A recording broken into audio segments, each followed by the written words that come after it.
YouTube. I got the 8K right here running. Battery's at 47.4. Still like pretty halfway. This is a 15S, not a 16S.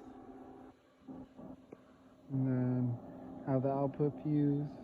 Wanted to show you guys how many amps it's doing on the output. It's doing about 35, I want to say.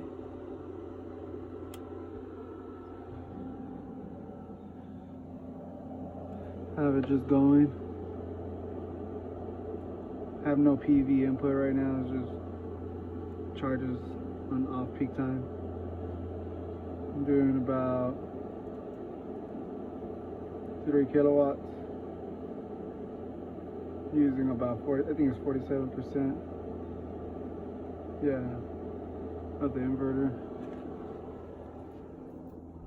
Using it with this maxi charger, stage 2. Charge the Audi.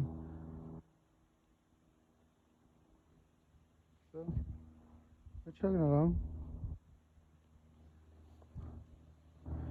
Just making sure everything's good. Got a 100 amp breaker. Using 2 gauge wire. Using 4 gauge jumpers. Doing about, I want to say, 8 amps. Oh, doing 11 amps. No, yeah, 8 amps. It just jumps.